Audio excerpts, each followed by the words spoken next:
वीरेंद्र जी ने एक सवाल पूछ लिया था आकाश आनंद जी से कि आपने कांग्रेस पे टिप्पणी करी है, आपने आम आदमी पे टिप्पणी करी है, आपने बीजेपी के खिलाफ क्यों नहीं बोला?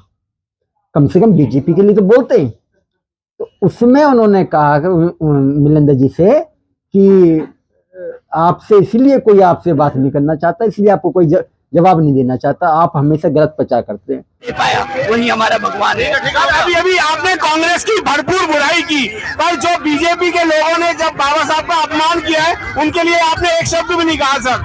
आज इतनी बड़ी प्रोटेस्ट किसके खिलाफ निकली है? आप जो ऐसी बातें करते हो कि आपको लगता है आप ऐसे फ्रेम करोगे क्वेश्चन तो आपको क्या लगता है आपको कोई बाइट मिल जाएगी, बहुत हेडलाइन मिलेगी? इतनी बड़ी प्रोटेस्ट बहुजन समाज पार्टी किसके खिलाफ कर रही है? आप लोगों को और कोई बाइट नहीं मिलेगी। समाज नोटिस करता है चीजों को कि कौन हमारे साथ है, कौन हमारे साथ नहीं है। जब मान्यवर साहब जाते थे लोगों के बीच में तो लोग उन्हें खाना देते थे, आके उनको मिठाइयां खिलाते थे। मान्यवर साहब को समाज दे रहा है, मगर आज की परिस्थिति यह है नेता गांव के लोगों को दे रहा है दारू पियो। कि समाज से ये चीज पता की जाए कि आप हमें वोट दे रहे हैं या नहीं दे रहे। ये तो पर्ची काटने आते हैं, बस पर्ची काटने आ जाओ। अरे बहन जी इतनी नंदी ने पर्ची काट लो, पार्टी के लिए फंड चाहिए पर्ची काट लो। समाज देता है तो इसका मतलब वो तन मन धन से आपके साथ है, मगर आप लोग नहीं है। उनके साथ कोई भी घटना घटी आप साथ नहीं खड़े होते। मुझे आज भी गाजियाबाद का जिला अध्यक्ष कौन है मुझे नाम नहीं पता। नहीं पता ना, बीएसपी के किसी भी पद का नहीं पता भाई, बताइए। जबकि मैं समाज में रह रहा हूं, मैं इतना घूमता हूं, मुझे नहीं पता। सभी साथियों को जय भीम। मैं अरुण कुमार। साथियों, दिल्ली के जो इलेक्शन खत्म हुए हैं और इलेक्शन में जो बीएसपी के बूथों पर जितने भी कैंडिडेट लड़े थे चुनाव, वो सभी जो कैंडिडेट हैं उन्होंने अपनी जमानत जब्त कराई है। और जमानत जब्त होने की क्या वजह है हम बात करते हैं। हमारे साथ बैठे हैं प्रदीप बौद्ध, जो कि यूट्यूब चैनल भी चलाते हैं और एक समाज को आईना दिखाने की कोशिश करते हैं। जय भीम भाई। भाई, जो आज के टाइम हम देख रहे हैं, हम लोग बुराइयां भी सहन करते हैं और उस समाज को आगे ले चलने की कोशिश करते हैं। तो जो हार हुई है उसके लिए क्या कहना चाहोगे? देखिए, सबसे बड़ी मैं आपको बात बता रहा हूं कि बीएसपी ने कोई प्रचार नहीं किया। बहुत सारे लोग बोलेंगे देखिए वहां पर रैली हुई है, या आकाश आनंद जी काफी जगह गए हैं, लोगों तक अपनी बात पहुंचाई है दिल्ली के अंदर। आप निचले स्तर पे जाएंगे ना, वहां काम हुआ ही नहीं है। जो काम मान्यवर काशीराम जी ने किया था लोगों के बीच में जाकर, उस तरीके से काम हुआ नहीं दिल्ली में। क्या वजह रही है? देखिए, इसमें सबसे बड़ी जो कारण है वो है एक द्वेष भावना रखना। देखिए, बीएसपी के अंदर निचले स्तर पर काम नहीं हो पाया है। जैसे एक जिम्मेदारी दी जाती है, पहले भी जिम्मेदारी दी गई है दिल्ली प्रदेश के अंदर। तो यूपी में उस समय सरकार बनी थी बहन जी की 2007 में। तो मेरे फूफा हैं पीछे थे उस समय, मैं भी था। मतलब उन्होंने मुझे एक बात बताई थी कि प्रदीप अब दिल्ली दूर नहीं है। मतलब बहन जी के लिए उन्होंने ये शब्द यूज किए कि दिल्ली दूर नहीं है, अब दिल्ली में बहन जी आने वाली है। जब यूपी में उनकी सरकार थी तो मैंने उनसे कहा था कि फूफा तुम कह तो ठीक रहे हो, तो अब देखते हैं आगे चल के। तो उसके बाद जैसे हम देखते थे उस तरीके से बीएसपी का जो वोट बैंक है वो नीचे डलता हुआ आ रहा है। बीएसपी की सरकार चली गई, मगर बीएसपी ने उत्तर प्रदेश के अंदर काफ़ी अच्छे काम करे। जैसे आपका इंटरनेशनल एक सर्किट बनाया था, तो इंटरनेशनल यूनिवर्सिटी बनाई है, बुद्धा यूनिवर्सिटी से बोलते हैं, और माननीय काशीराम जी के नाम से यूनिवर्सिटियाँ बनी हैं, बाबा साहब के नाम से बनी हैं, कॉलेज बने हैं, स्कूल बने हैं नोएडा के अंदर, बट काफ़ी अच्छे। मतलब आप उन्हें देख कर आप ये नहीं कह सकते कि ये हॉस्पिटल है। आप उसे बताओगे एक ये इतना मतलब एक होटल है, होटल टाइप का, आलीशान आलीशान महल की तरह। महल, इतना बढ़िया उन्होंने बनाया है। और मैंने इतने हॉस्पिटल देखे हैं दिल्ली के अंदर, हर जगह देखे हैं, उसके जैसा मैंने हॉस्पिटल नहीं देखा। एक बच्चा जो है, बच्चों के लिए भी हॉस्पिटल हाँ, बनाया है चाचा बहुत- नेहरू की तरह। हाँ बहुत अच्छा। मतलब अरे वो तो चाचा नेहरू भी कम है उसके आगे। तो ये करूँ मैं देखने के लिए नोएडा जा के रहा हूँ। अंदर सेक्टर 42 में भी एक हॉस्पिटल बड़ा अच्छा। मैं तो ये सोचता था यार ये क्या है, मैं सोचता जब मैं जाता था उस समय सोचता था ये क्या है, तो बाद में पता लगा ये बहन जी के द्वारा बनाए गए हैं। मैं गया अभी मैंने हाँ, देखा कि वहाँ हाँ। बीएसपी के द्वारा जो बनाया हुआ, बनाए, जब बहुत पता अच्छा। लगा कि ये बहन जी के टाइम में बना है तो मगर बड़ी खुशी हुई। मगर मगर मगर उसमें बहन जी ने जो काम किए, उनके जो पदाधिकारी हैं उन्होंने उसका गुणगान ही नहीं किया। उन्होंने सिर्फ ये कहा हाँ सरकार बन गई हमारी, बस। अरे अपने बारे में बताओ तो सही, समाज को आईने तो दिखाओ कि हमने ये काम किया, हमारे पास सत्ता आई। उसका इम्पैक्ट इनको दिल्ली वालों को मिलता कि दिल्ली में काम हुआ। मगर उस समय एक अफवाह ऐसी उड़ाई गई है कि मूर्तियां लगा दी, हाथी लगा दिए, मूर्ति लगा दी, अपनी मूर्ति लगा दी। ये किसने अरे- फैलाई है? भाई जो विरोधी लोग हैं उन लोगों ने। नहीं, हम देखिए सुनो, ये समाज के लोगों ने भी फैलाई है। समाज यार वो तो अपने अपना गुणगान नहीं करेंगे। भाई आप कोई कार्य कर रहे हैं, ठीक है, तो अपनी बात नहीं बताएंगे कि हाँ हमने बनाया, हमारे वो एक राष्ट्रीय दलित प्रेरणा स्थल है। वहां पर अपने जो महापुरुष हैं उनके बारे में जब बातें बताई जा रही हैं तो गलत कैसे हो गई? वहाँ बाबा साहब की मूर्ति बताओ गलत कैसे हो गई? वो ज्यादातर मैंने जो समाज में जाता हूँ ना, तो जब बात करते हैं तो लोग कहते हैं उन्होंने नौकरियां तो दी नहीं, उन्होंने मूर्तियां लगा दी। उन्हें यही नहीं पता कि तुम्हारे समाज के लिए कोई स्थल नहीं था, सभा नहीं थी जहां आप बैठ के 100-200 आदमी कोई मीटिंग कर लेते। उनके कोई जो आईना दिखाने की जो जगह नहीं थी।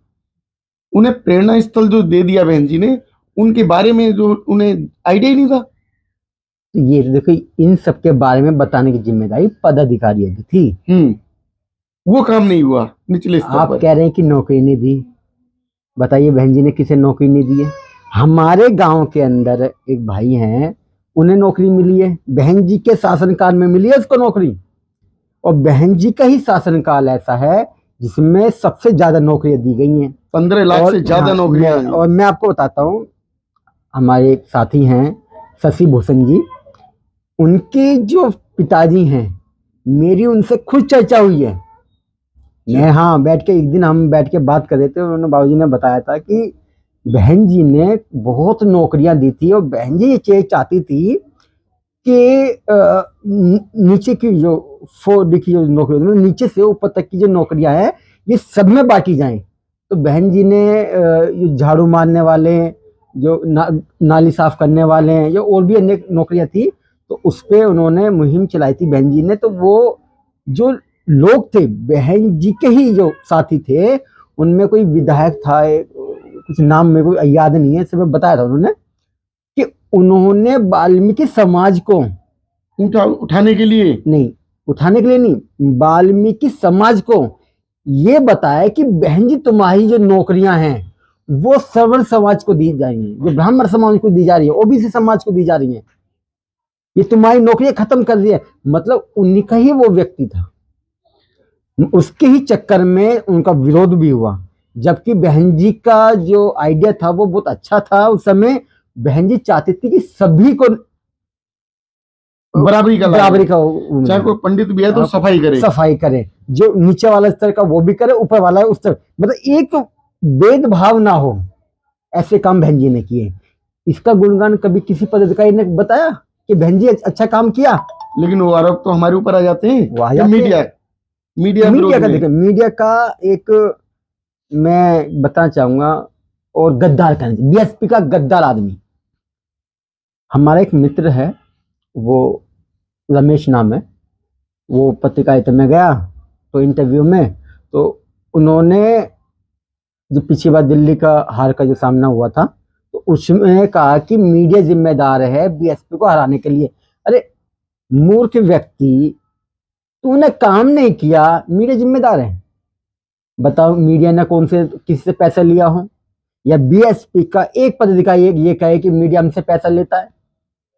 मीडिया कभी भी बीएसपी से पैसे नहीं ले सकता। नहीं ले तो वो तब काम कोई देगा, अरे देने वाले भी तो नहीं है। अरे फ्री तो- का प्रचार कर रहे तो हैं। फ्री का प्रचार करने वाला अलग बात है, तो वो मांगते भी तो नहीं है। ठीक है, कोई बात नहीं, पता है कि अपनी पार्टी है, क्या मांगे, मगर ये उन्हें सोचना चाहिए, दे ना दे वो अलग बात है, मगर आप किसी मीडिया के व्यक्ति पर टिप्पणी नहीं कर सकते। अब मैं एक हमारे महासचिव हैं, डिजिटल मीडिया जर्नलिस्ट एसोसिएशन के महासचिव हैं मिलिंद गौतम जी। तो अभी एक यहाँ पर एक प्रोग्राम हुआ था जिसमें आकाश आनंद जी आए थे। उन्होंने कांग्रेस पर टिप्पणी करी, बड़ी अच्छी टिप्पणी, अच्छा लगा।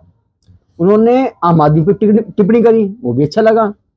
मगर मिलिंद जी ने एक सवाल पूछ लिया था आकाश आनंद जी से कि आपने कांग्रेस पे टिप्पणी करी है, आपने आम आदमी पे टिप्पणी करी है, आपने बीजेपी के खिलाफ क्यों नहीं बोला? कम से कम बीजेपी के लिए तो बोलते हैं।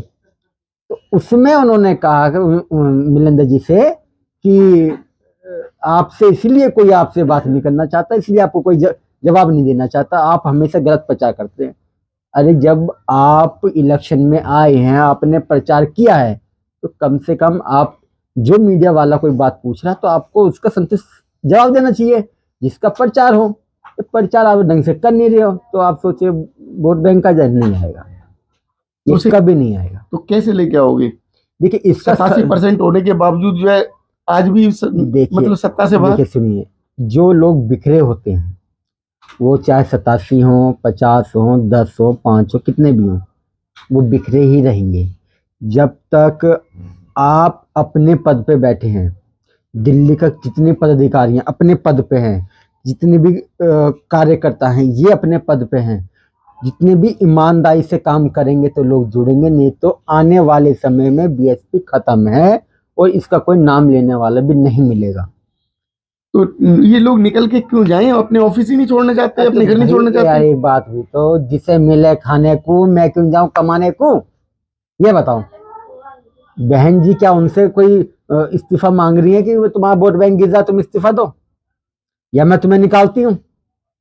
नहीं कर दी ना, तो कहीं ना कहीं बहन जी की भी गलती है। बाकी मैं ज्यादा उनकी नहीं मान सकता, वो क्यों नहीं मान सकता, वो कारण भी मैं आपको देता हूँ। क्योंकि वो इतने बड़े स्तर पर बैठी हैं, इतने बड़े स्तर पर राष्ट्रीय अध्यक्ष हैं, तो बहुत सारी चीजें जो है ना, जो नीचे के तबके के है राष्ट्रीय कहानी में, जो नीचे का तबका मतलब एक राष्ट्रीय महासचिव, कोऑर्डिनेटर, ये सब है, तो इनकी भी जिम्मेदारी बनती है। मतलब बहन जी कुछ नहीं करेगी तो आप भी नहीं करोगे? ऐसा तो नहीं होता। बताइए एक बार, तो बहन जी ये कहें कि आपको प्रचार नहीं करना तो आप करोगे नहीं भाई? तो आप भी कह रही है, कोई कह सकता है कोई? वो नहीं कहती, मैं वो, अरे ये पदाधिकारी कहते हैं हरामखोर, ये क्या बोलते हैं? मैं ये कह रहा हूँ बहन जी ने मना किया कि प्रचार नहीं करना। आप व्यक्तिगत भी सामाजिक व्यक्ति हैं ना, तो ये जिम्मेदारी तो आपकी बनती है। भाई बहन जी ने कहा कि बीएसपी का प्रचार नहीं करना, ठीक है भाई, हम नहीं कर रहे, हम बहन जी की बात मान रहे, मगर हम जब समाज में जाएंगे तो समाज की तो बात रखें, या समाज की भी ना रखें। अच्छा, उन पे आरोप लग जाते हैं, ये आरोप लगाने लगते हैं हमारे ही समाज के भाई जो आरोप लगते हैं, मैं मना नहीं कर रहा, मगर उनका एक हिसाब किताब, उनका एक देखना भी तो पड़ता है कि वाकई में ये सही है गलत है। पहले से पहले आप हटा दोगे तो कैसे बात बनेगी? अच्छा, दूसरी बात, एक वजह और भी है जो मुझे समझ में आ रही है कि चुनाव से हफ्ते 10 दिन पहले एक प्रत्याशी का नामकरण होता है। ये जो नामांकन है, या कि भाई तुझे चुनाव लड़ना है तो तैयारी कर, यही अगर उसको 5 साल पहले दे दिया जाए कि भाई आने वाले जो भी चुनाव होंगे उसमें तू ही रहेगा इसके लिए, नहीं ये तो हम चाहते हैं भाई। अगर वो 5 साल प्रचार करेगा आपने, क्योंकि उसे जीतना है। देखिए सीधी सी बात है, कोई भी पदाधिकारी है, राष्ट्रीय कारणी में हो या राज्य के इसमें हो, हम एक दिल्ली के नाम लेते हैं। दिल्ली के अंदर अभी एक भाई हैं अमजद हसन, वो विधानसभा से लड़े थे तुगलकाबाद से। उन्हें आप पहले से ही बोलते हैं कि आपका टिकट कंफर्म है, बस, ठीक है, और आपको 5 साल दिए जाते हैं, आपको प्रचार करना है, और दिन और रात वो प्रचार भी करते हैं। जीत कहते, आप अपने पदाधिकारियों को भेजते, सही बात आप अपने कार्यकर्ताओं को भेजते, तो एक रिजल्ट निकल के आता, ठीक है ना। अब मैं आपको एक चीज बता रहा हूं कि ये बीएसपी के जो पदाधिकारी हैं ये तब जागते हैं जब बिल्कुल सब कुछ सपा हो जाता है, खत्म हो जाता है। हर पार्टी ने प्रचार करा। मैं आपको बता रहा हूं, मैंने एक पोस्ट डाली थी कि हालांकि मैं थोड़ा सा विरोध में डाल देता हूं, नहीं डालनी चाहिए मगर मैं डाल देता हूं। विरोध में क्या दिखाया जाता है ना, तो होता है ना, शीशा तो जो है एक पार्टी ने 2 महीने पहले त्रिलोकपुरी में प्रचार स्टार्ट कर दिया, एक पार्टी ने। मैं गया, मैंने देखा प्रचार इसका चल रहा है, बीएसपी कहाँ है? बीएसपी का मुझे एक भी प्रचारक नहीं मिला घूमता हुआ कहीं यहाँ पर प्रचार कर रहा हो। वो दो आदमी 2 महीने पहले से कर रहा है, तो सीट किसकी निकलेगी भाई? सही बात है। जो भाई आदमी आप कार्यकर्ता हैं, आपने काम किया तो आपको ये तो देखना पड़ेगा कि हम पूरे दिन के अंदर में 1 घंटा अपने समाज में दे दूं। भाई मैं पदाधिकारी नहीं हूं, मैं वोटर हूं। हालांकि मैं यूपी के अंदर हूं, गाजियाबाद में हूं, मैं वोटर, मैं सिर्फ वोट ही डाल सकता हूं। आप मुझे कहीं प्रचार करें, मैं कैसे करूं? मुझे क्या पता तुम्हारी रणनीति किस तरीके की, मुझे क्या पता। मगर आप हमें बुलाते हैं, आप हमें पद देते हैं या कुछ देते, फिर हम सोचें। मगर मैं पद, मेरे पास एक बार फोन भी आया था बीएसपी का कि आपको हम कोई पद देना चाहते हैं, तो मैंने मना कर दिया क्योंकि उस समय नहीं था अपने पास, आज भी नहीं है। देखो मैं किसी भी राजनीतिक पार्टी से जुड़ा हुआ नहीं हूँ, ना मैं जुड़ा रहना चाहता, क्योंकि इसमें बहुत सारी चीजें ऐसी करनी पड़ती है जो स्वाभिमान के खिलाफ होती हैं। हाँ मैं वोटर हूँ, आपका वोट दूंगा, मेरे घर में 4 वोट है, 4 वोट बीएसपी की जाती है और आगे भी जाएंगी, मगर मैं प्रचार नहीं कर पाता। हाँ मैं एक मीडिया के बिहाफ पे मैं जिम्मेदारी चीज के लेता हूँ कि मीडिया जो है बीएसपी की कोई बात है उसे समाज के बीच में लाके रखेगी। मगर आप बोले तो सही, इतनी सारी घटनाएं हो जाती हैं, कहीं कोई बीएसपी का बोलने को तैयार नहीं है, उनके पास जाने को तैयार नहीं है। एक घटना सीमापुरी में घटी, मैंने उसकी वीडियो भी बनाकर डाली थी, शायद दिल्ली टीवी पे डाली थी अपने चैनल पे। वहां बीएसपी का एक पदाधिकारी नहीं पहुंचा, बाद में पहुंच रहे हैं। अरे बाद में क्या, जब आदमी को चाहिए, जब पहुंचना चाहिए, बाद में क्या होगा भाई? लाठी आप तब मारे, सांप निकल गया। उस समय पे जो टारगेट होना चाहिए वो नहीं होता है भाई। घटना जिस क्षेत्र में हो रही है उस क्षेत्र के बीएसपी के पदाधिकारी वहां पहुंचने चाहिए, वो पहुंचते नहीं है। वहां पहुंचते नहीं है। ये सब चीजें जो है ना, ये समाज नोटिस करता है चीजों को कि कौन हमारे साथ है, कौन हमारे साथ नहीं है। वो जमाने चले गए। मैं एक थे दोस्त हैं और उन्होंने एक चीज बात मेरे को अच्छी सी बात बताई थी कि उन्होंने ये कहा कि जब मान्यवर साहब जाते थे लोगों के बीच में तो लोग उन्हें खाना देते थे, आके उनको मिठाइयां खिलाते थे। मान्यवर साहब को समाज दे रहा है, मगर आज की परिस्थिति ये है नेता गांव के लोगों को दे रहा है दारू पियो। मतलब दारू पिलाते हैं। कहीं ना कहीं बदलाव हो गया ना। आलू पूरी की सब्जी खिलवाया था उनको अपने प्रोग्राम में।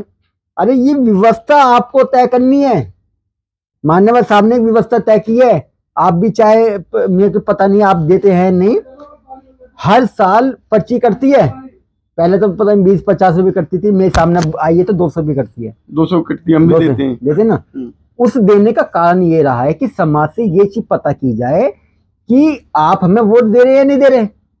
ये तो तय होगा। काटने आते हैं, बस पर्ची काटने आ जाओ। अरे बहन जी की नंदी ने पर्ची काट लो, पार्टी के लिए फंड चाहिए पर्ची काट लो। समाज देता है तो इसका मतलब वो तन मन धन से आपके साथ है, मगर आप लोग नहीं है। उनके साथ कोई भी घटना घटी है, आप साथ नहीं खड़े होते। मुझे आज भी गाजियाबाद का जिला अध्यक्ष कौन है मुझे नाम नहीं पता। क्यों? मेरे वार्ड का नहीं पता ना, बीएसपी के किसी भी पदाधिकारी का नहीं पता भाई। बताइए। जबकि मैं समाज में रह रहा हूं, मैं इतना घूमता हूं, मुझे नहीं पता। तो इसका मतलब पदाधिकारी है ही नहीं, होंगे नहीं साथियों। भाई हमें नहीं पता। ये जो एक बीएसपी के जो वोट बैंक के गिरने का सबसे बड़ा कारण जिस पर हम लोग चर्चा कर रहे थे, आप लोग हमारी इस चर्चा से कितने सहमत हैं हमें जरूर बताएं, क्योंकि हम नहीं चाहते कि बीएसपी खत्म हो जाए।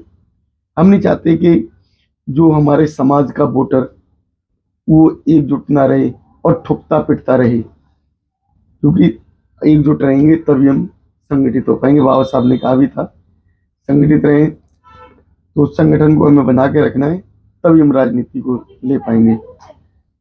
क्या मेरी बातों से आप लोग खुश हैं?